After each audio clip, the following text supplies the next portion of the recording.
What about what Lemon said about Elder Sherbert?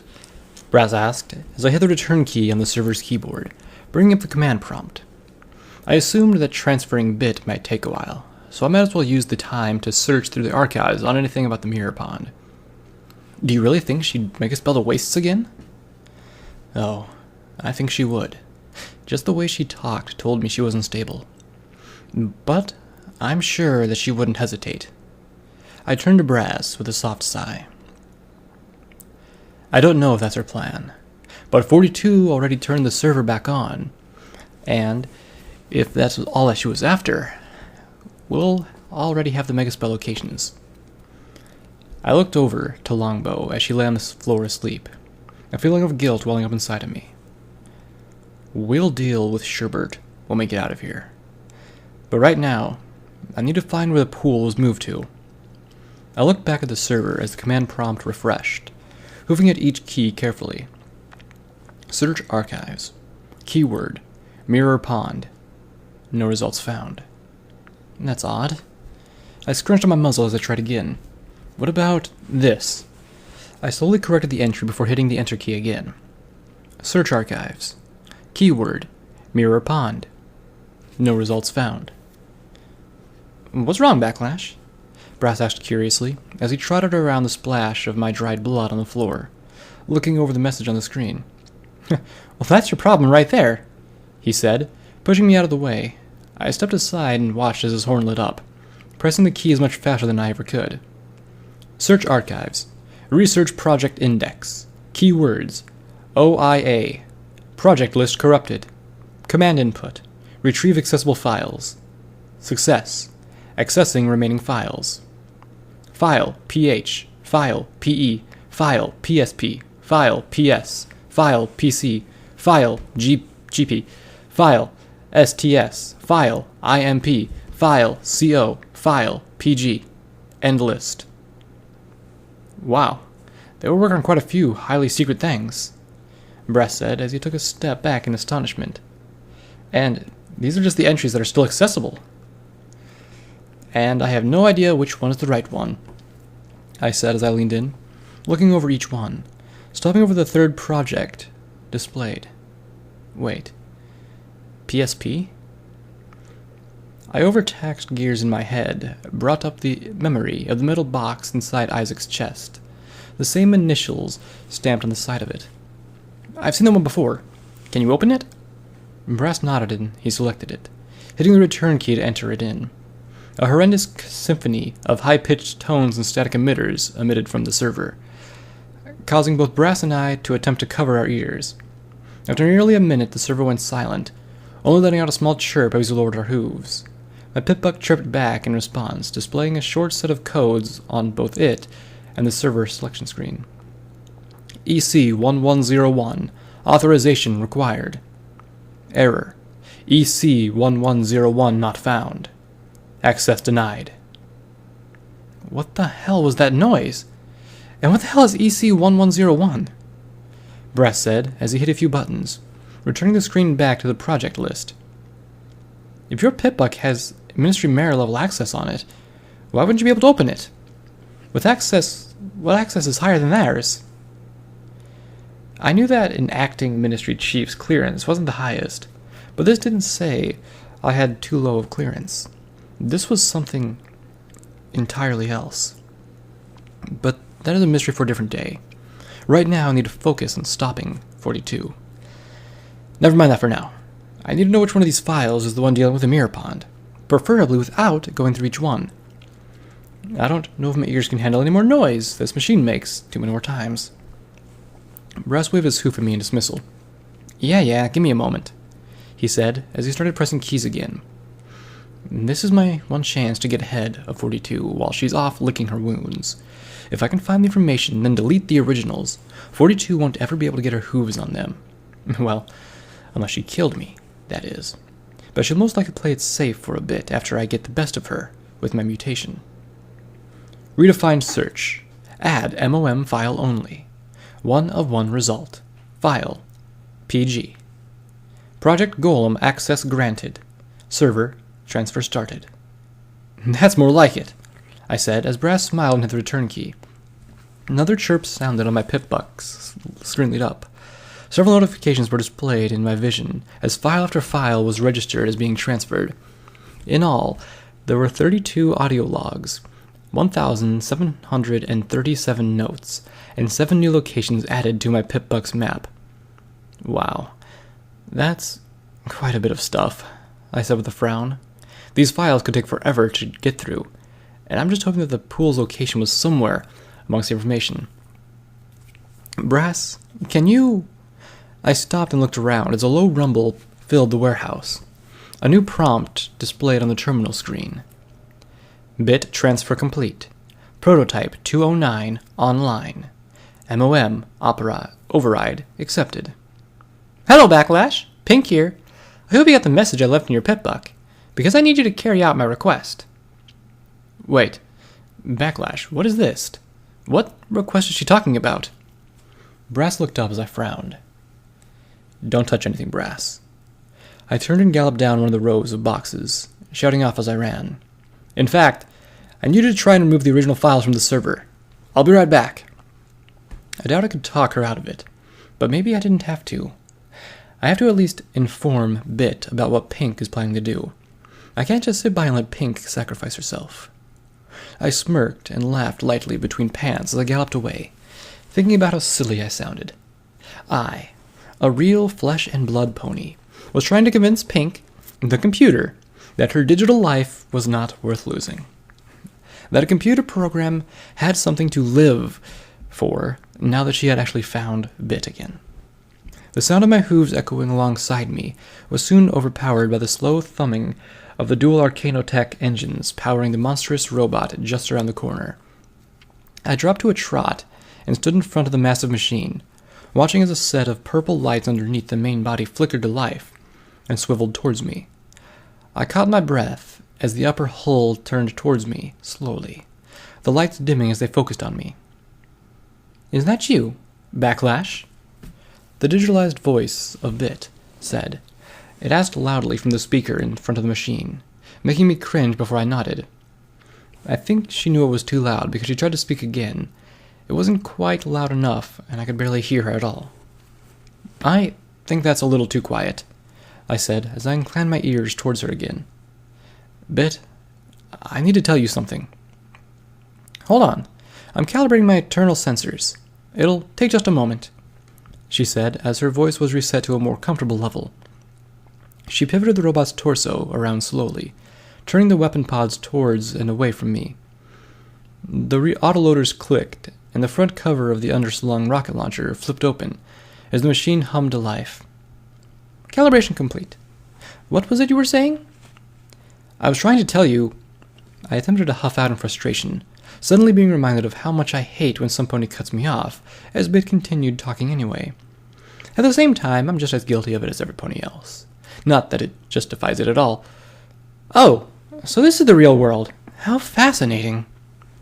The robot's speaker boomed into my ear as Bit leaned the mechanical beast around the row of boxes behind her. As much as this was great and all for her, I still had to save the wasteland from 42. I'm actually kind of sad I didn't see more of it before it ended. That's it. No more interruptions. Bit, I need you to listen. I yelled at the top of my lungs, bucking my rear leg out of anger at one of the crates behind me. I winced when I heard something made of glass crack inside, but it seemed to get Bit to stop for a moment, the small lights turning to point at me. Pink is trying to trick you. She plans on sealing herself in your old system by having me sever the link to your new body, and she plans on blowing up the reactors. The speakers boomed again as Bit gave a good laugh, although I could hardly see what was so funny about it. And here I thought you actually had something interesting to tell me. I already knew she was planning on doing that, she said as she took a step back, watching as I sat down hard. It wasn't hard to figure out. The last-minute transfer in my system, her tampering with the access points to keep you out, the amount of energy and time she put into trying to make me happy. She let out a loud, happy sigh as the robot's hull tilted down. I might be an old system, but I'm certainly not unintelligent. Twilight wrote my logic subroutines using models of her own deductive and scientific traits. It was quite simple to figure out. So, you knew she was planning this, yet you still transferred over? I said in confusion, the gears in my head failing to even connect. For once, I didn't know what to do. Then, do you have someone to drag her in with you or something? I yanked the back hoof out of my box as I kicked, cringing as whatever I had bucked in there shattered. You can't just leave her to die. How could you possibly think I would do that? She said, as she spoke with a slight sadness. I won't be leaving her to die. You see, just like the Pink, I made a few modifications of my own. Bit turned the robot around, its heavy legs stomping loudly as a sharp hiss came from somewhere inside, opening a small panel on the back of it. A bright orange handle sat in front of me as the lights on the hull swiveled around to me, giving me the impressions of eyes as they refocused on me. When I tell you to, please pull down as hard as you can. I took a step back as I shook my head. Oh no. I've been through this song and dance before. I squinted and glared at her.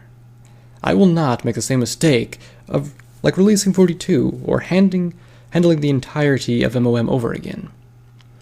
First, you tell me what it does. Then, and only then, will I consider pulling it.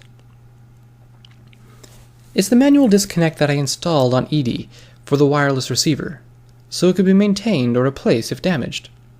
The dislocation of one of the original schematics was probably just a design oversight, but that's what I was built to correct. Like I said, advanced logic and deductive skills. Anyway, pulling that will cause the whole unit to drop out. Once that happens, ED won't be able to connect to the server anymore, Bit said, speaking in a flat tone. I don't know why, but it didn't seem quite right. I was going to ask something when she spoke up again. And before you go crazy, I have a way to get Pink inside here. Having spent all my time in this base means I have learned how to gain total control over every system. Well, except for security, but you ought to know I couldn't do anything about that wiring. Sorry about that. I breathed a small sigh of relief, knowing that Pink didn't have to sacrifice herself.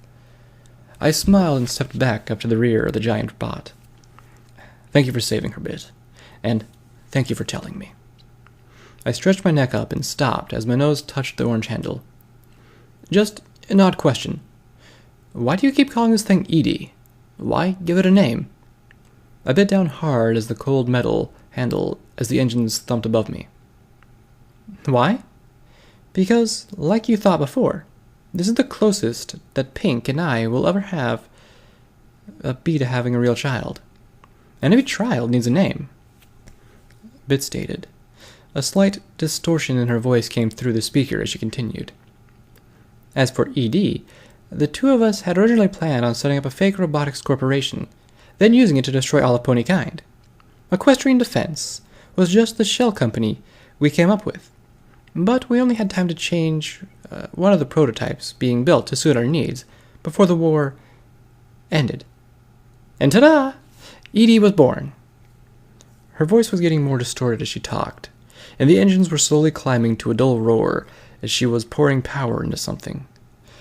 The left headlamp flickered and slowly changed to pink, becoming brighter and nearly blinding me. Backlash. Pull it now. I let my hooves drop from under me, using the weight to pull the handle down with ease. It set with a click as yet another hiss came from inside the rumbling robot. A flat panel on the bottom started sliding open slowly as I let go. The purple light on the right slowly dimmed as I got back to my hooves. The sad, heavily distorted voice of Bit played through the speakers. Thank you, Backlash. Take care of her. Her voice came over just as the bottom panel clicked fully open. A loud bang and shower of sparks came from the hole as the rectangular box was ejected to the floor. I watched as the sensitive electronics inside spilled out, snapping and shattering to pieces. Edie slowly turned towards me. The lumbering machine's legs slammed into the floor with each step as both of the lights underneath turned to dim pink. Backlash. The familiar voice of Pink softly cried out. What have you done? You trapped her here forever. I sat back and stared at the broken wireless transmitter on the floor as Pink stood in front of me, each robotic limb shaking as she sobbed. I don't know what just happened. I just did what Bit told me to do. I pulled the lever after she forced... Celestia, Backlash! You're a fucking moron! How could you have not seen that coming? Of course she would have transferred back into the machine upstairs to push Pink in, and Pink's transfer would always been fast, because she was dying that way. But if the connection stayed open for too long, longer than it did, Pink could just swap places again. I froze as Pink lined both weapon pods up, trained on me. How could you? I trusted you, Backlash! I thought we were friends! I looked up slowly, and she let out another mournful scream that shook the entire frame of the blue robot. I needed to do this! I needed to give her a chance for a life outside this prison, and you took her away. Pink, I said slowly as I reached a hoof out. I'm sorry. You're sorry? She belted out painfully loud, her words echoing in the warehouse. Well then, that makes it all better. Pink's voice was straining to convey her sadness. The lights underneath the hull turned to a darker shade of pink, reminding me of how Pinkie Pie's mane would deflate when she became sad. I would shoot you right now, if it weren't for these stupid Ministry Chief locks keeping me from doing anything violent. Oh, really then? I said angrily, as I felt a familiar rage boil up inside of me. You think you're justified in killing yourself over what you did to Bit? I trotted up towards the weapon pod to my right, watching as she kept it pointed to me as I leaned into it. The cold muzzle of the belt-fed anti-machine rifle felt good against my aching head as I pressed it to it. Fine. If you can tell me honestly that I made a mistake in wanting to save you, then I'll command you to override the safety locks. I looked over as Pink tried to contemplate this. You made a mistake, she said slowly, letting her doubts flood through the speaker. I heard the flutter of wings behind me as pink lights swung over. Backlash! What are you doing? Skyline yelled as she swooped down, tackling me to the ground. I could hear the hoof stomps of Longbow's power armor as she galloped towards me, armed with Carlotta and Brass in tow. Get away from this thing! Let me handle it! She barked out as she moved to bite down on her battle saddle. Wait! Pink cried out as Edie took a step back. I'm sorry. You were right, Backlash. She let out a loud sigh as she pointed the weapon pods away. I can't leave her here again. I need her. Skyline looked over to me as I relaxed, doing the same as I got back up. Backlash, what is this? She said in astonishment as she pointed her hoof at Edie. One moment, Sky, I said, waiting for Longbow and Carlotta to get into sight. Longbow kept her eyes low, avoiding looking at me as she trotted around the corner. I couldn't blame her. 42 just gave Sherbert the access she needed to destroy the wasteland, and I wasn't fast enough to stop it. I was caught off guard when Carlotta lunged down in front of me and threw her talons around me, squeezing me quite painfully. Brass said you actually stuck it to that pink bitch. Getting stabbed and using your own blood as a weapon makes you a bona fide badass in my book, she said with a smile, holding tightly as I struggled to breathe, pushing at her with my hooves until she finally relented. I gasped and panted lightly as Pink looked over at us, Carlotta giving the large machine little more than a slight glance. I cleared my throat and looked over the others, finding that Brass hadn't shown up yet. Still, I needed to get this out of the way first. Everyone, this is Pink, I said loudly. She's the Ministry of Morale artificial pony that ran the facility 42 was kept in. I watched as I spoke. All three of my friends' jaws nearly dropped to the floor, their eyes jumping from Pink to each other as I stood under the behemoth robot. Before you ask, no, she isn't dangerous, I said as I smiled. watching as Sky looked over me with a flat expression. Really?